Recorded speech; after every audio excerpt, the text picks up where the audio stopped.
I'm here with Scott Anderson. Scott has a vintage Chevy Impala, which is very impressive. I mean, Scott, just walking by, not knowing anything else about it, just saying, wow, that's a beautiful car. Thank you. Let's start with where the car came from. What's the history of this car? Yeah, so the history of this car, so this was actually my grandfather's before he gave it to me. He gave it to me when he passed away. I grew up in this car. It's been in the family for about 20 years.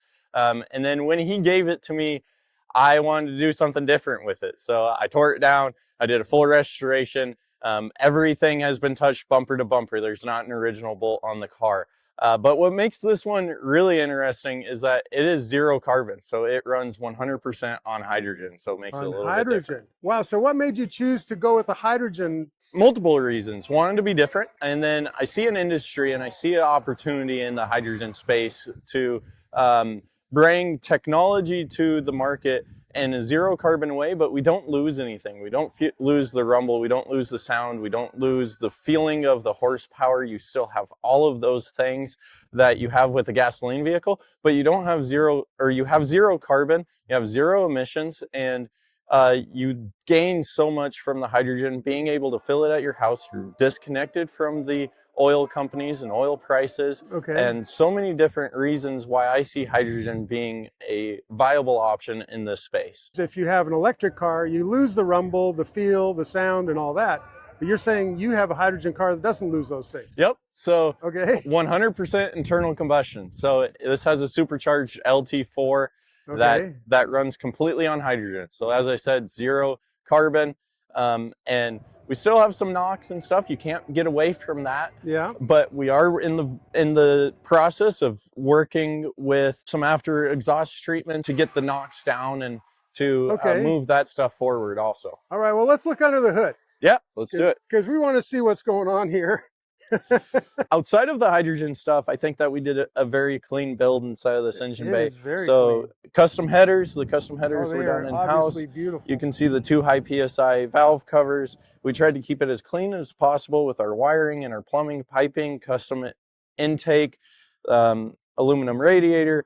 Just the whole thing inside of here is very different, very clean. How the headers go out through the custom inner wheel wells, all of that stuff is just we tried to keep it as clean as possible. Well, you know, just casually walking by, if I didn't see the hydrogen tanks in the back, you could walk by and say, wow, that's just a normal hot-rodded V8 without knowing.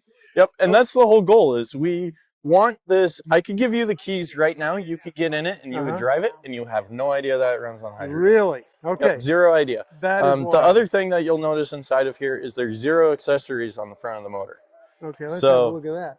Yep, so there's one belt, and that one belt runs the supercharger. That's it.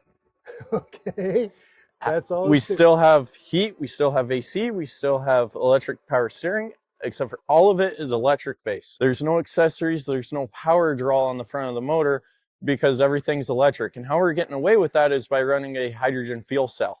So that fuel cell takes hydrogen, burns it, and then creates DC power. All right, so let's talk about some of the modifications you made to this. Because an LT4 won't just run on hydrogen if you hook it up, right? Correct. So there's, I don't want to go too much into detail because we still got some proprietary stuff and we're still learning a lot. Fair enough. But basically, obviously a completely different fuel systems from the tanks to the engine bay is all different. Obviously, it's got to be a high pressure line. Yeah. And then we got a hydrogen regulator there that reduces the power from high pressure to the low pressure for the motor. Okay. And then these are specific hydrogen injectors. So in the tanks, we've got a couple of different options of how you can run it. So you can run it as a 350 bar system, which is roughly 5,000 PSI, or you can run it at a 700 bar system, which is roughly 10,000 PSI. This car's on a 350 bar system right now. Okay.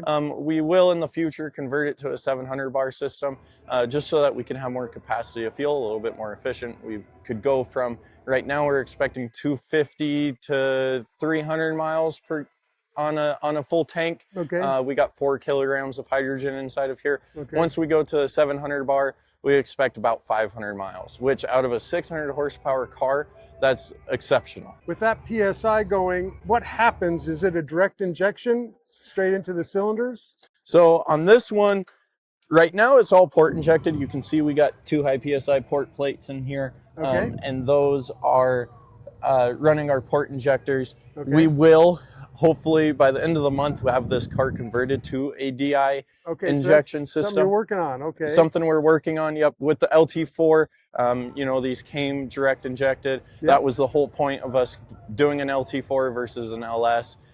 Is so that we can have that capability of doing the direct injection. Okay, cool. Let's say I'm the engine and I've got this combustion going on with hydrogen. What kind of compression ratio makes that work? So as far as motor components go, yeah. I can take a stock LT4, do some minor adjustments to it, and we can make it run. You can make it work. That's pretty amazing. Yep.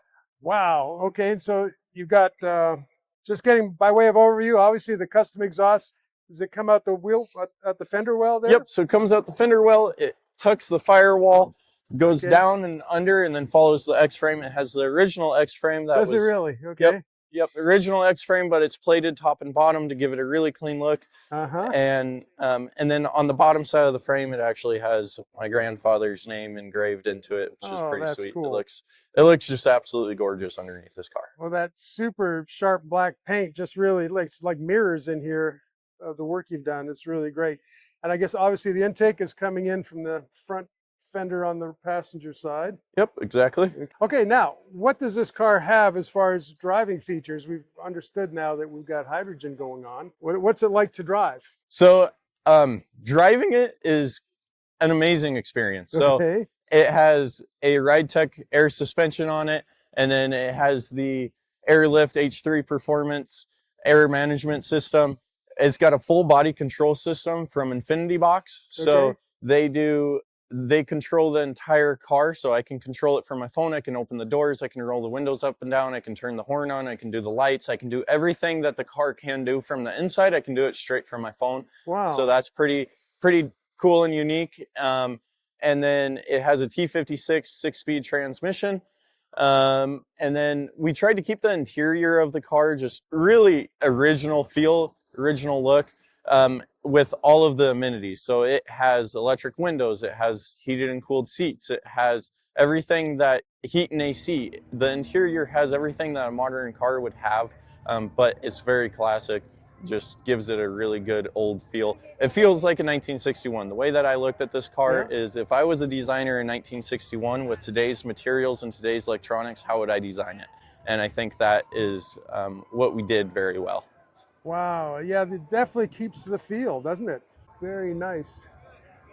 Okay, so one thing I want to show the tanks in the back here. One thing I don't think my brain has caught up with, how does the power happen for your electrical accessories? Yeah, so if you take a look back here, so these are the 2 hydrogen tanks. Yep. So this is our storage. Each one of these is 2 kilograms a piece, gives us a total of 4 kilograms of hydrogen. And then how we get DC power out of it is these 2 fans right there. So those 2 fans are going to be the fuel cells. So those burn hydrogen, and inside of it burning hydrogen, it creates DC power. So coming out of that is 48 volts, and then we convert that 48 volts to 12 volts using a converter. And then, so the whole car still runs on 12 volts like any other car, but we leave our capabilities open to use that 48 volts if we wanted to do an EV heater, if we wanted to do EV power steering, any electrical vehicle components with a converter to bring the voltage up, we could do that. The only reason we need to start the motor is to drive the rear wheels. So we can turn this on. I can run my audio system. As long as I have hydrogen, I can run my audio system. I can run my power steering. I can run my windows. I could run all of that all day long as I have hydrogen. That's pretty cool.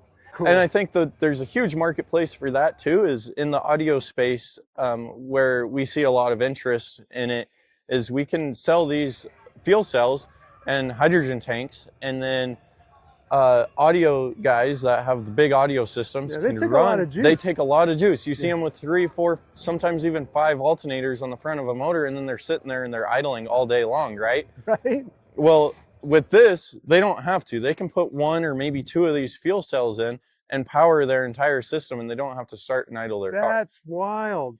You did put a sound system in, didn't you? Yep. So It it's looks got a pretty ground good. zero sound system in it. Uh-huh. Um, it when you sit inside of this car, it sounds like you're sitting inside of a movie theater. It sounds so clear, Oh, so wow. just beautiful inside of there. There's a song quality sounds song that we play inside of here where it sounds like balls are dropping from the ceiling and you can hear it as it Oh, sounds like they're wow. hitting a piece of glass and you can follow them around inside of the car. That's wild. How did you get all your information? This is a lot. This is a lot to build all this. I've been in the process. This car from sandblast to debut was about 15 months, but I had been working on the project in the background of the physical work for about 2 years. Wow. And so a lot of this was self-taught and learned, but then we had help from Arrington Performance on some of the programming and some of that stuff. Okay.